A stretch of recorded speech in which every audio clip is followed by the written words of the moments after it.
Hey Leute, herzlich willkommen bei Heidek TV. Mein Name ist Dominik und cool, dass du eingeschaltet hast. Ja, hey Niklas. Hi. Auch für dich herzlich willkommen hier in Hamburg. Erzähl doch mal ganz kurz den Zuschauern, den Namen habe ich ja gerade schon verraten. Wie alt bist du, wo kommst du her und was hast du dir vorgestellt heute? Ja, ich bin 19 Jahre alt, ich komme aus Ostfriesland. Den Ort sage ich jetzt nicht, der sagt eh keinem was. Ich habe mir vorgestellt, dass ich mir heute wieder ein paar Haare verpassen lasse. Ich habe jetzt schon länger damit zu tun, mit Haarproblemen, von daher hoffe ich, dass das heute eine gute Wendung nimmt. Genau. Ich kann mich noch daran erinnern, im Januar 2019 warst du bei mir und ich habe alles versucht, wirklich dich als Modell zu akquirieren, weil ich finde, ey, du bist ein cooler Typ, du bist sympathisch, hast einen geilen Gesichtsausdruck, also schön dieses Markante und ich hoffe, das könnt ihr bestätigen. Ansonsten, als Frisurenwunsch habe ich mir überlegt, dass wir ein bisschen was Kürzeres machen, auf jeden Fall mit einem schönen Übergang an den Seiten, so ein bisschen Skin-Haircut und ich würde sagen, wir lassen uns inspirieren, was der Dennis nämlich zaubert. Der Dennis wird heute dein Stylist sein und dann starten wir, okay? Alles klar. Viel Spaß. Perfekt. Und euch auch. Bis dann.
Ja Leute, das war unsere Freitagstransformation. Erstmal ein großes Kompliment an dich, Dennis. Mega Haircut, on point getroffen. Farbe ist auch Hammer, muss ich sagen. Absolut. Die 6 Monate Wartezeit haben sich auf jeden Fall gelohnt. Absolut. Und ja, erzähl mal, wie fühlst du dich? Ich bin absolut sprachlos, also ich bin absolut überzeugt und fühle mich anders.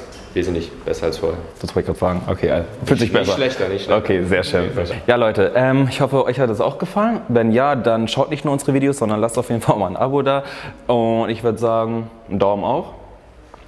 Checkt unsere anderen Kanäle wie Facebook und Instagram, auch da mal gerne ein Abo da lassen. Und wenn ihr Haarprobleme habt, dürft ihr auch gerne mal anrufen, Termin vereinbaren. Vielleicht ist der Dennis ja dann auch für euch da mit dem Haircut. Und ansonsten sehen wir uns nächste Woche Freitag für ein neues Video. Bis dann. Ciao.